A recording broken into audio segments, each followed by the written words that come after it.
back to the channel. I hope you are enjoying the cozy intro to the vlog. So as you can see, it's time for another Chrissie manicure.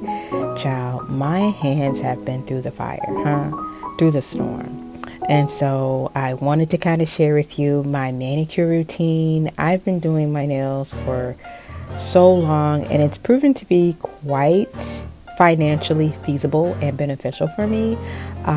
Every time I go to like the nail shops and things, I always get like a little nail fungus, and so I've learned to just do them myself.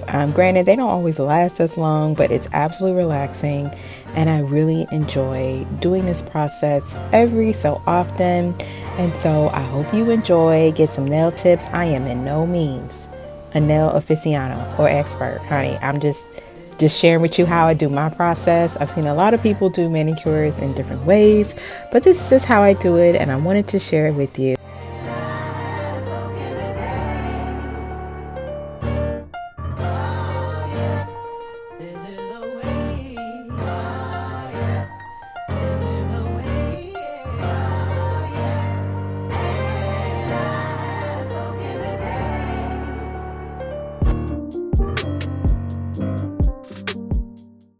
So this is my favorite part of the manicure process. I absolutely love soaking my hands and nails. It's absolutely relaxing.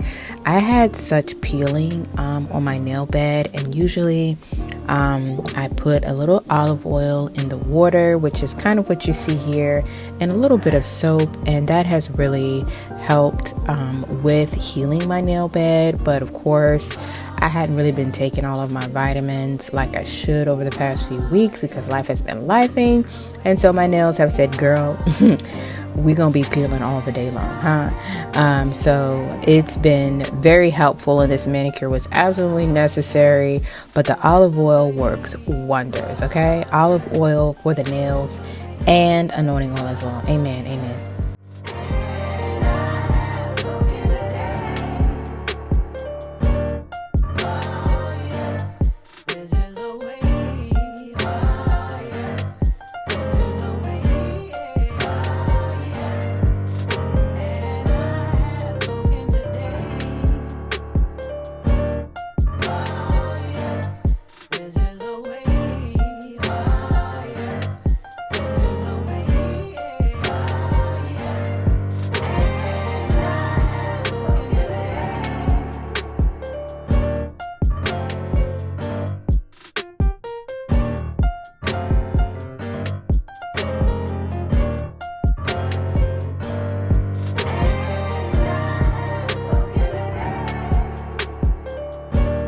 So after I did the sugar scrub and washed my hands and removed all of the old nail skin and cuticles that have been, the dead skin on there, I actually want to rehydrate my cuticle and use this cuticle oil. It's from Sally Henson. I got it from like Walmart or CVS, and it lasts such a long time. It definitely hydrates my nails. Then we got to put that lotion on there, It had to be the lavender chamomile because it's all about that relaxation, We thank the Lord for resting in Him, because lately, y'all, He's been making me to lie down in green pastures, Literally making your girl rest. And so looks like I have a little bit of I put a little bit too much. My goodness, I think I had to put all that lotion up on my elbow. Yeah, I think I had enough. Look at that. My goodness, I had to put a whole bunch up to my elbow. But listen, from my nail bed to my elbow was hydrated. We thank the Lord. And so now putting on the base coat, and because like I was saying, I've had peeling, I'm using the OPI Nail Envy, and this is a little pricey, but man, it really worked wonders for my nails. And I put this on as a base coat, especially when I have a lot of issues with my nails peeling. So we're gonna let that dry, and then we're gonna get into the nail polish.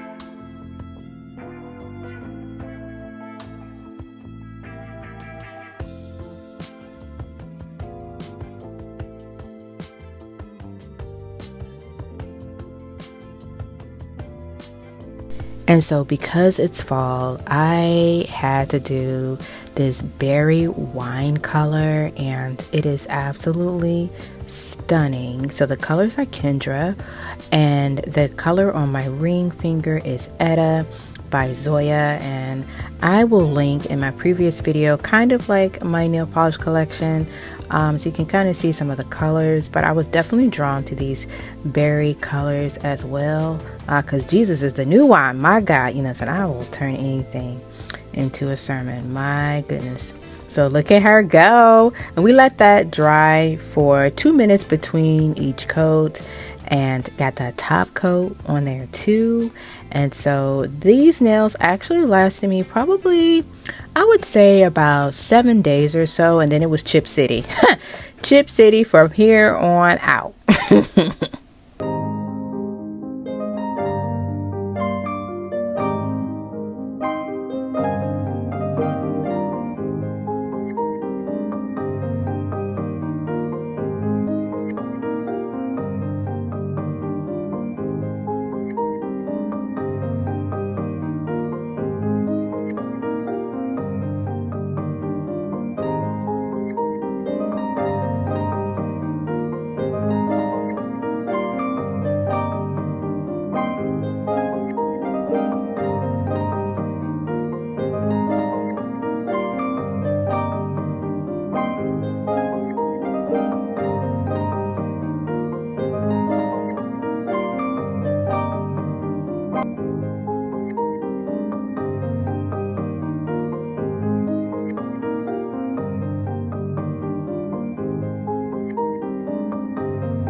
Updates.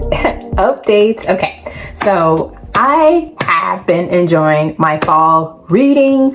Summer quiet reading turned into cozy fall. How did we get here? We got here. We thank the Lord. Okay. Cry of the Raven, book 3 in the Ravenwood saga. This escalated very quickly. I am really enjoying this. This is the 3rd book and the final installment in this series, and I am having a wonderful time with this world. Lady Celine, Damien, being back with the two of them is just chef's kiss. And the political intrigue in this, so good. I love reading political intrigue and the faith and how the magic, the dream walking magic works in this world is so fascinating. And what I love about Morgan L. Bussey is my girl. Like, listen, Morgan is really becoming one of my favorite authors this year. Between her and Chuck Black, listen, Listen, Winter's Maiden, but let me move. Y'all definitely sitting at like a 4-star for me. A little bit about this series, if you haven't heard it before, but Mark of the Raven follows several families in this world, and each family has a specific gift from the Lord, or the allegory for the Lord in this world, and they all use it differently. But the Ravenwood clan, they have a dream walking gift, but they don't use it for the glory of God. They actually use it to cause disdain and murder and envy and destruction. So the heir to this family, Celine, is tempted to take out one of the families, but lo and behold, there's another plan at work here. And so that kind of starts her off on her journey.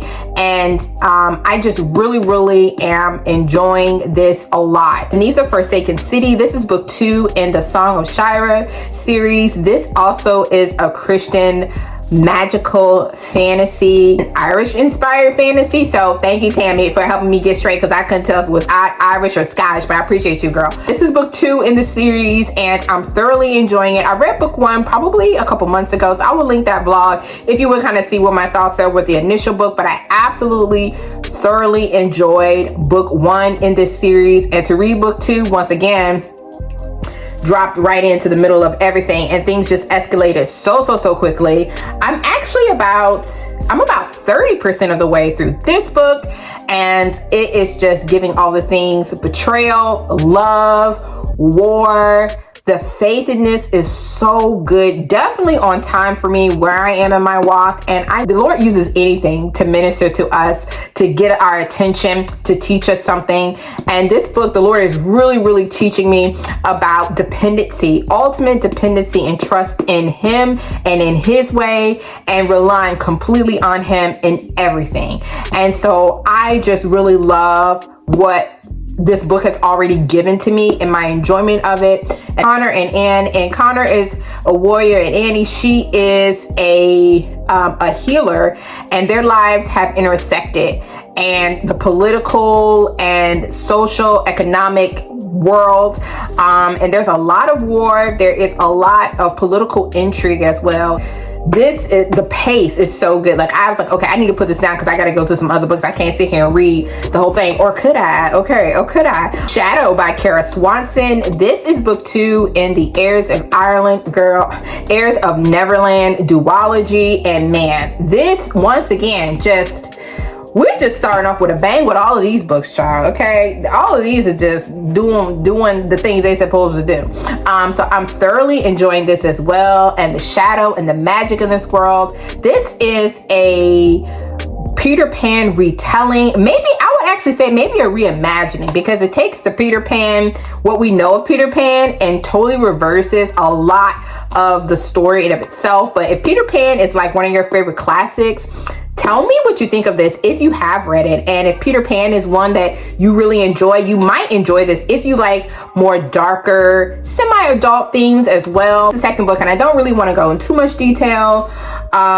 25% of the way through this one as well. And I just really love the characters in this. I really like that the twists and the turns were very surprising, especially in the beginning of the book.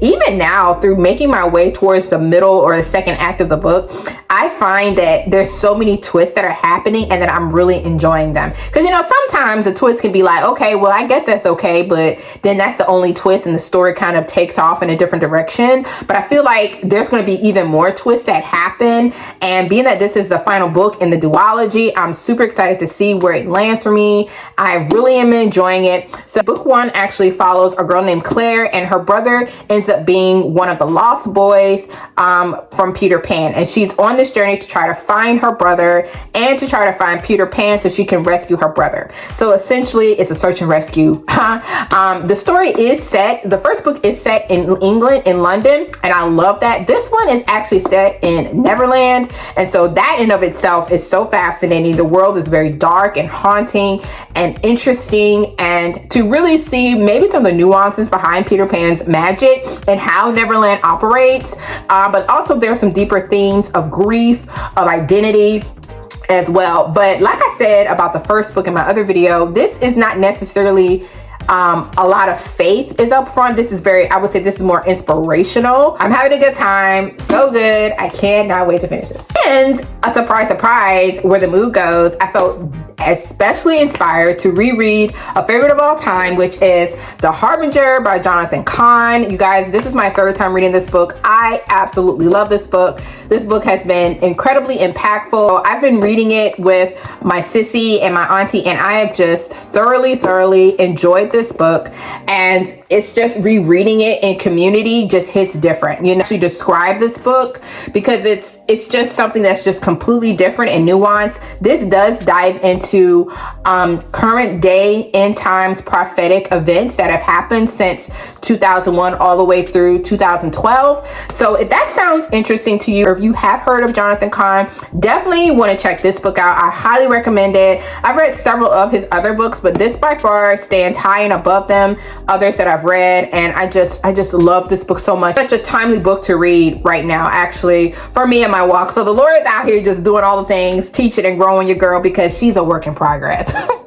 But we thank the Lord. We thank the Lord because it's by his grace alone, girl, by his grace alone. There's a few other books on deck that I may or may not talk about at the end of this vlog, child. I have no idea, but we're just going to go on in faith. But I did want to share with you where I am with the books that I'm actually currently reading. Joy the Lord is our strength, and we're going to keep on reading these books.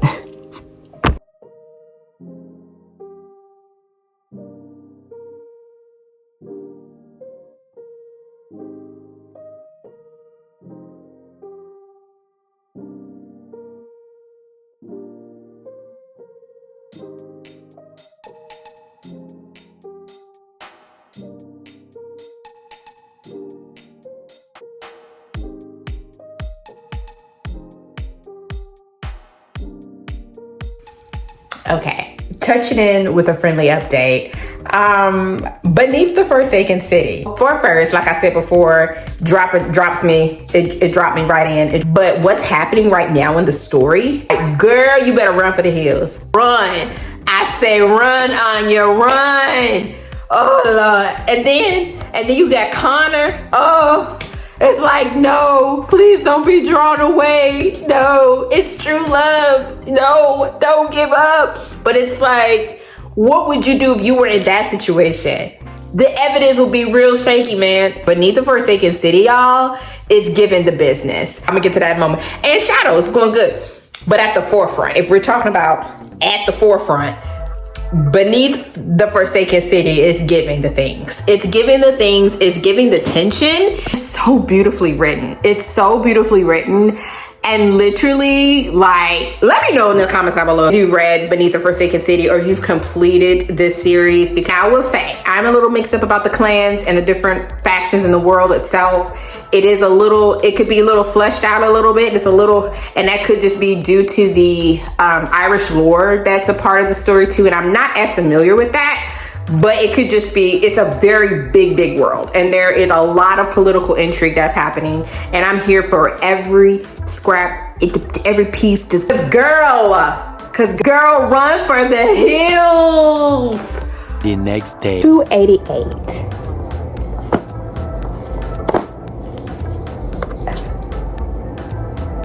Connor, bro, I need you to run, man. I need you to run because it's giving a trap. It's giving a bait and switch. How y'all gonna come back from this?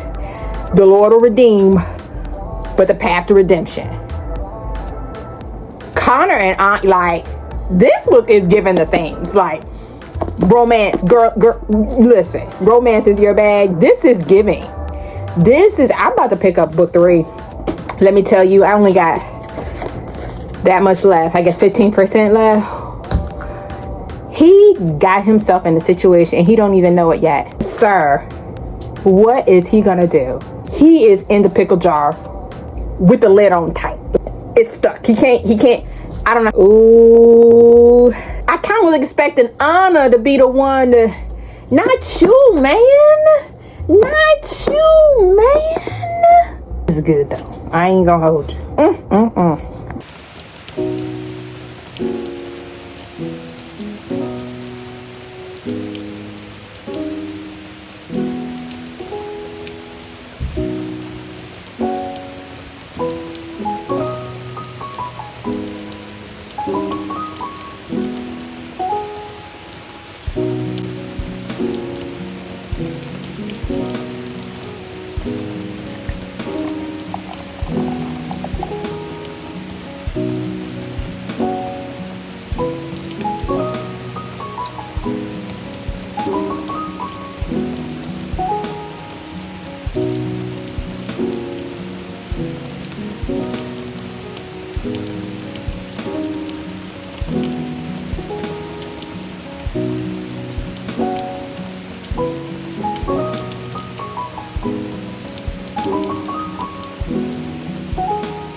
Hey, welcome to the end of the vlog. So before I go, definitely want to share my final thoughts for the books I read in this vlog. I did a whole mix of things and I really am so glad that I've been reading so much Christian fantasy and science fiction, and it has literally been a balm on my heart and I'm having so much fun, and I hope you're getting some really good recommendations and also figuring out if a certain fantasy book is for you or not. But I'm definitely going to be diving more into these kinds of details in the months to come, so I'm super excited. It's just super fun to go where the spirit leads, because you just never know what's on the end of that journey, even though it's a little awkward, it's a little humbling, because I really thought I was gonna stay true to the TBR, but honey child, we didn't. But Shadow by Kara Swanson, I ended up giving this 3 stars. I really loved the setting of Neverland and how Kara really brought that world to life. It was haunting, exciting, adventurous, so many new creatures and nuances to the world of Neverland, and I really enjoy that. I will say though, this is a lot darker than Dust. It's darker emotionally, like definitely explores the struggles within the human heart, and I really like that. So as for me, the ending felt a bit flat. And that's not necessarily a bad thing. I think I was expecting more of a build up. There were quite a few twists and turns in this book as well, so it definitely was exciting to read, but the ending fell a little bit below my expectations. That's okay. I'm still gonna go and recommend this series though. There's no Christian allegory theme in this that I picked up, but it is inspiring. And it does talk about hope and forgiveness and even reconciliation. We really just had a great time. I'm super excited to read Kara Swanson's Ignite. That's on deck, so stay tuned to the channel. Between the two, I like Dust more, and it could have been well suited as a bit of a standalone. More Kara Swanson on deck. Cry of the Raven, the final book in the Ravenwood saga, and I had such a wonderful time with this. Sorry, I'm looking at my notes because I you know me and my girl, what did I say? This is a Christian fantasy. This deals with conciliation, hope, and adventure, and even a beautiful romantic subplot here. We're following Celine, and it was such a beautiful ending, and I really felt that the ending was so well deserved, and it was so meaningful and poignant, and I loved the adventure. I loved how Morgan Bussey really incorporated spiritual warfare and intercessory prayer in this magical world. It was absolutely refreshing. I had a great time, and I'm so glad I was able to complete this series this year. I started reading this, I think, in 2022. So it's like a double win for me. Like, I finished the series, and then also it was just such a wonderful time. Faith allegory, so I'm reading a lot of Morgan Bussey this year, and I have really enjoyed all the books that I've read from her this year, and we're going to add this to the list. So yeah, Ravenwood saga, gothic vibes, romance, magic, venture, faith. If those sound good to you, check it out. And a bit of resistance. Beneath the Forsaken City, book in the Song of Seare series. I absolutely had a fantastic time with this book. I gave this book 4.5 stars, but I did round it down to a 4-star on Goodreads. It didn't really have that like 5-star kickoff for me, but I had a wonderful time. I mean, this starts right at right where we left off in book 1, and the stakes are higher. The romance, the drama, the magic. I mean, I love the allegory faith here. It merges Irish lore with Christian faith, and I really enjoyed that. There've been some secular books that I've read that dive into that, and it kind of crosses my conviction barrier for me when it delves into those things, because it gets a little mystical and a little witchy, and I don't particularly enjoy reading those books with those kinds of settings in it. But yeah, I really enjoyed this, and so if that's kind of your bag, check this out. This are a lot of characters, but I'm really glad there's a character list at the end, child. But just nod and wave and say yo, because you're actually following 3 main characters, and you're following Connor, Anna, and Owen. And my goodness, the ending in this book, what? I'm definitely finishing this series this year because I had to know, like, don't do that to me. Like, this really checks off a lot of boxes, but there is a lot of points of view, and the Irish lore can be a little nuanced as well. And I kind of got lost a little bit, but that happened a lot more in book 1 than here, because I kind of know what's going on in the world. I had a blast with this one, and book 3 is on deck. What am I currently reading? So got a few things in the bag, but I'll share these. Daughter of the Pirate King, which was so graciously gifted to me from Bethany. Hey girl, hey. I don't really know what to think about this. I'm only about 10% into knows her destiny. She's on a mission. She's not a damsel in distress. She got a plan. She's strong. She's brave. Enjoy rereading this. This is my 3rd time. Fantastic time exploring this book and what the themes are, especially in context of 2024 and where our world is. Prophecy is unfolding left and right, y'all. But this is definitely a heavy read. It's not big, but it's definitely heavy. Very hard to kind of categorize this book as fiction or as nonfiction, narrative, compelling, mind-blowing, and prophetic. And so if those sound like your bag, or you have been wondering about Jonathan Cahn's books, this is a great place to start to see if you would enjoy his writing style and the prophetic events and things that he discusses in his book. And so I am just thoroughly enjoying this. Enjoyed the vlog. I hope you are blessed and encouraged today. It is a wonder. Really appreciate everybody out there praying for me and just all of your support. This community is absolutely encouraging, and it's such a blessing to my life, and I thank all of you for being here, and know I'm thinking of you. Know I'm praying for you as well. May the Lord bless and keep you. May his face shine upon you. May he give you hope and peace for the days and the times ahead. Thank you so much for watching. Thank you so much for being here, and I'll see y'all in the next one. Bye.